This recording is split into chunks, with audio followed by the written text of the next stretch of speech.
You are sitting in church right now, hands folded next to the man you're about to marry, and God is not saying a word to him. Sit with that for a second, because somewhere right now, a woman is scrolling through wedding dresses at midnight next to a man God never sent. She thinks it's love. Her mother thinks it's an answered prayer. Her friends are already picking out their bridesmaid colors. And nobody has the knowledge of what you're about to discover in a few minutes. Because there is a moment, quiet, easy to miss, easy to explain away, where God shows you exactly who this person is before the wedding, before the vows, before your name changes and your whole life gets tied to His. The question is never whether God warns you. He does, every time, and He is warning you right now through this video. The question is whether you were paying attention when He did, or whether you were too in love, too tired of being alone, too afraid this might be your last chance to notice. What if the red flag already happened? What if it happened 6 months ago and you called it a bad day? How many times has God already tried to show you some of the signs and you told Him, not now? Stay with me, because by the end of this video, you're going to look back at your own relationship, this moment, and you're going to see something you've been explaining away for months. And I need you to be honest with yourself when you see it. Let's talk about why this matters so much that God put warnings about it directly in His Word. They are not suggestions nor gentle nudges, but hard, direct commands. Because marriage is not just a wedding day. It is not a ring, a party, a dress you picked out 2 years in advance. Marriage is the single decision that will shape everything else in your life. Your peace, your children, your prayer life, your mental health, your ministry, your finances, your future, all of it funneled through one relationship with one person for the rest of your life. And here's what almost nobody tells you before you get there. You don't marry a person, you marry a pattern. Whatever he is right now, today, while he's still trying to win you, that pattern doesn't disappear after the wedding. It doesn't get diluted by the vows. It doesn't get erased by a honeymoon. It gets amplified. Whatever tendency is small now becomes enormous later. Whatever he hides well now becomes impossible to hide once you're sharing a home, a bed, a bank account, a set of car keys, and a lifetime. So what happens to the woman who marries the pattern instead of the promise? What happens to the years she can't get back? We're going to get to that, but first, you need to understand something about how God actually warns His daughters, because it is almost never the way you expect. Before we go further, say this prayer right now as a seed into your marriage. Lord, lead me to the right person. If you said that prayer, type Amen in the comment. Proverbs 18:22 says something you've probably heard quoted at every wedding you've ever been to. He who finds a wife finds a good thing and obtains favor from the Lord. But almost nobody quotes the verse that should come right before it in every woman's heart. Not everyone who finds you is sent by God. Not everyone who wants you was written for you. Not everyone who kneels beside you in church was actually sent there by heaven. So how do you tell the difference between a man God is building for you and the man God is trying to warn you about, while your own heart is the least reliable narrator in the room? That's what these 7 signs are for. I need you to ask yourself something uncomfortable before we go any further. Which one is actually driving your relationship right now? Let's jump into it right away. Sign 1. Never marry someone who treats God like an option instead of the foundation. He'll never announce it. That's the part nobody tells you. He won't say, I don't take God seriously. He won't say, faith is not a priority for me.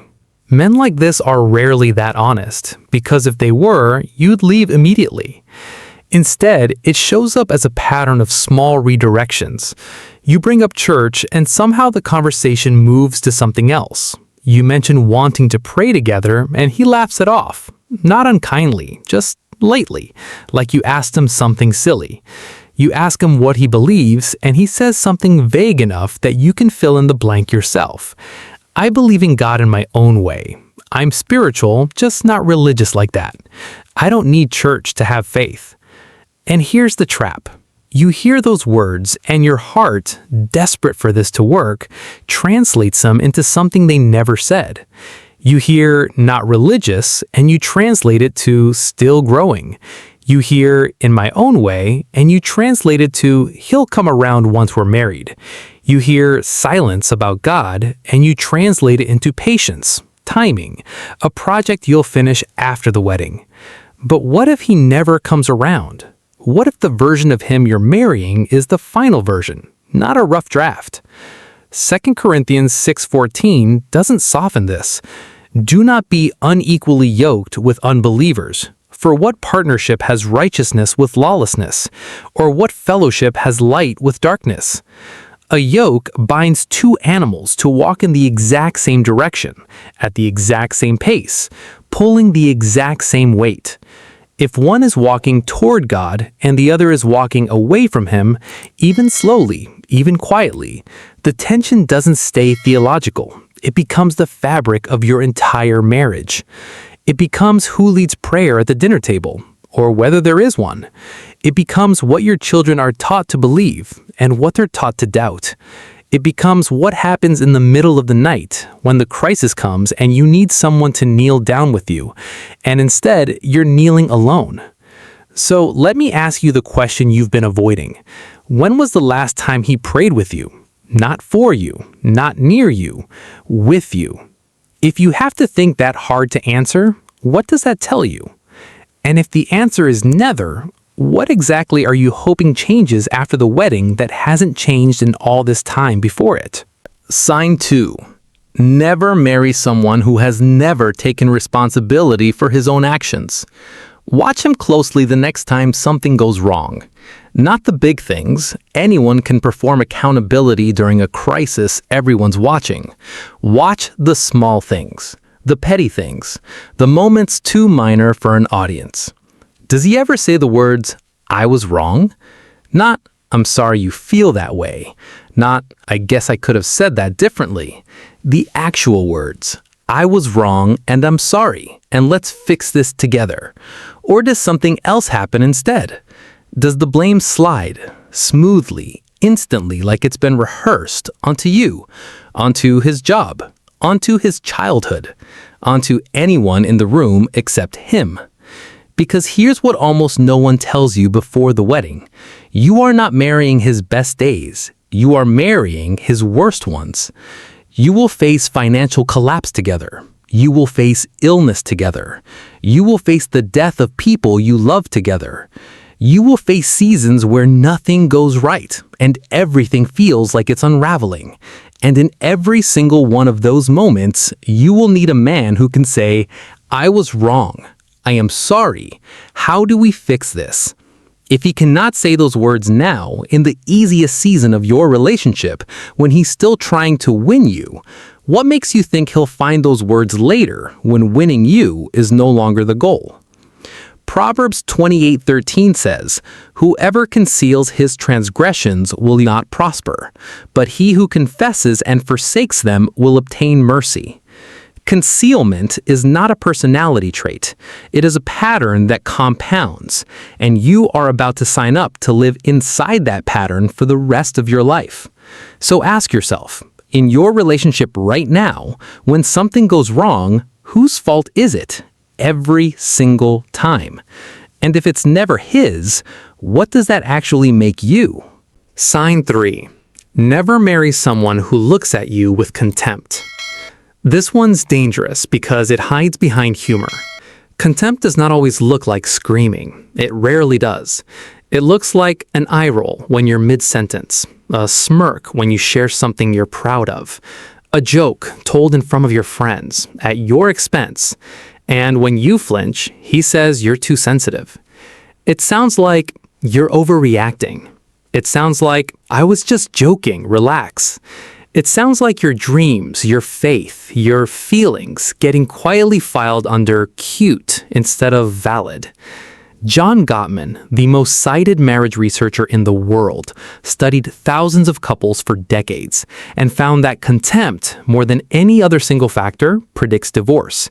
Not anger, not conflict, contempt. But Scripture said it first. Ephesians 5:33 calls a husband to love his wife, and the wife to respect her husband, because love and respect are the two pillars holding up the entire structure. Where contempt lives, both pillars crack at the same time. So I need you to think back. Not to the big arguments, but to the small ones. The private jokes that left a bruise you didn't mention. The moments he made you feel small, and then immediately made you feel crazy for noticing. How many times have you laughed off something that actually hurt you, just to keep the peace? And if you're already editing yourself to avoid his mockery, before the wedding, before the ring, before the vows, what does that tell you about the version of yourself you'll be 10 years into this marriage? 3 signs down, 4 left, and the one still coming, the one about isolation, is the one most women miss completely because it never feels like control while it's happening. It feels like love. It feels like being chosen. It feels like finally being someone's whole world, which is exactly why it's so dangerous. Sign 4. Never marry someone who slowly cuts you off from everyone but him. It never starts as control. It starts as devotion. He wants to see you constantly. He wants to be the one you call first, the one you tell everything, the one whose opinion outweighs every other voice in your life. And at first, that feels like being chosen in a way you've never been chosen before. But watch what happens next. Not in one dramatic moment, but slowly, across months you won't even notice passing. Your best friend starts feeling like a lot to him. Your mother's advice starts sounding in his voice like interference. The people who used to speak into your life quietly become people he has an opinion about. An opinion that's always somehow negative. And one day, you look up, and the only voice left in the room is his. Here's what you need to understand before that day comes. Isolation dressed as devotion is still isolation. Control dressed as love is still control. Proverbs 11:14 says, "Where there is no guidance, a people falls, but in an abundance of counselors there is safety." God did not design you to be spiritually and emotionally alone with one man's opinion as your only compass. He designed you to be surrounded by people who can see what you cannot see from the inside of your own relationship. A man who is actually for you will want more voices around you, not fewer. He will want you covered in prayer by people who aren't him. He will never feel threatened by the fact that you are loved by others. So ask yourself something quietly, right now. Who have you stopped calling since you met him? Whose number is still in your phone but you haven't used it in months? And if the list is longer than you want to admit, who convinced you that was normal? Sign 5. Never marry someone whose private self is a stranger to his public one. Everyone puts their best foot forward in public. That part is normal. That is not what this is about. This is about the man who is warm, patient, generous in front of your family, in front of your friends, in front of the camera at every event, and someone else entirely the moment the door closes and no one is watching. Pay attention to who he is when the waiter gets the order wrong. Pay attention to who he is in traffic, when he's tired, when things don't go his way and there's no audience to perform for. Because character is not what a person shows you. Character is what a person defaults to when they think no one's keeping score. Luke 16:10 says, "One who is faithful in a very little thing is also faithful in much, and one who is dishonest in a very little thing is also dishonest in much." If he is a different man in the car than he is at the dinner table, what makes you think marriage, where almost all of your life together happens behind closed doors, with no audience at all, will bring out his best self instead of his true one?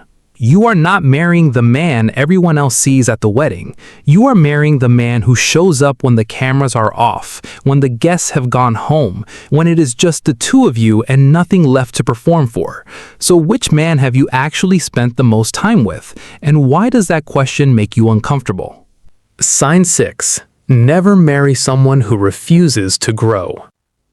There is a particular kind of grief reserved for loving someone who will not change. Not someone who's struggling to change, someone who has quietly decided they never will.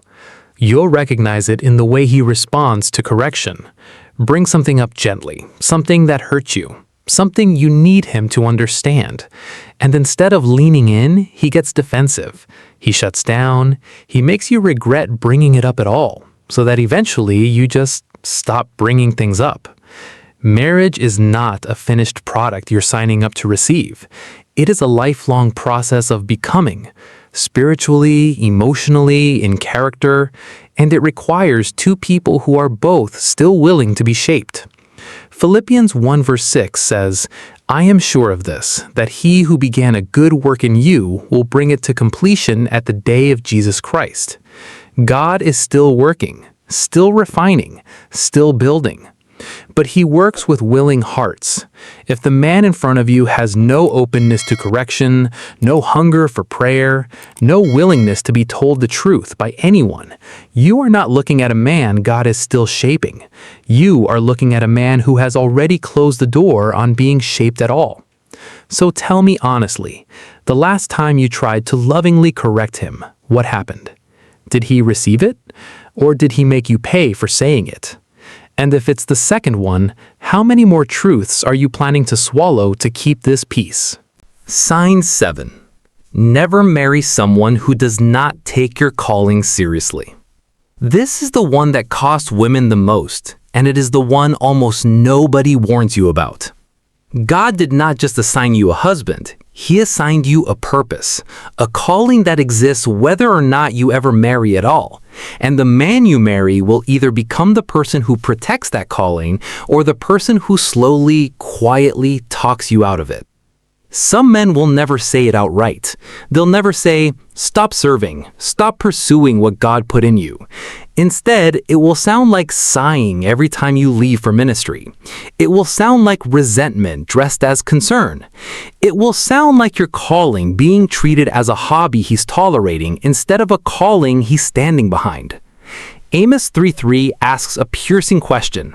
Can two walk together unless they are agreed? He doesn't need to share your exact calling, but he must honor it. He must make room for it. Because if the man lying beside you every night is quietly at war with the very thing God placed inside you, you are not walking into a marriage. You are walking into a battlefield between your covenant with him and your covenant with God. So ask yourself the hardest question yet. Does he see your calling as a partnership or a competitor? And if you already know the answer, what has kept you from admitting it out loud until now? You have seen the 7 signs, 7 quiet warnings that were never meant to frighten you. They were meant to protect you. Because marriage is not something you are meant to rush into out of loneliness or fear or the pressure of a ticking clock. It is a covenant made before God, witnessed by heaven itself, and covenants deserve discernment before they deserve celebration. If today something in this message touched a part of your relationship you've been avoiding, do not run from it. Do not scroll past it and pretend you didn't feel it. Bring it to God. Bring it to prayer. Ask him to show you what you've been too afraid to see on your own. And before you go, I want you to write these words in the comments right now as a declaration over your own life. I will not rush what God has planned for me. Let it be a prayer. Let it be a promise. Let it be the moment you choose discernment over desperation. I need you to share this video with someone you love who needs to hear it too, because they may be sitting right next to a warning sign. Subscribe to this channel and stay close, because you deserve a marriage that isn't just beautiful on the outside. You deserve one that's built on the truth of God's word. Thank you for watching. God bless you.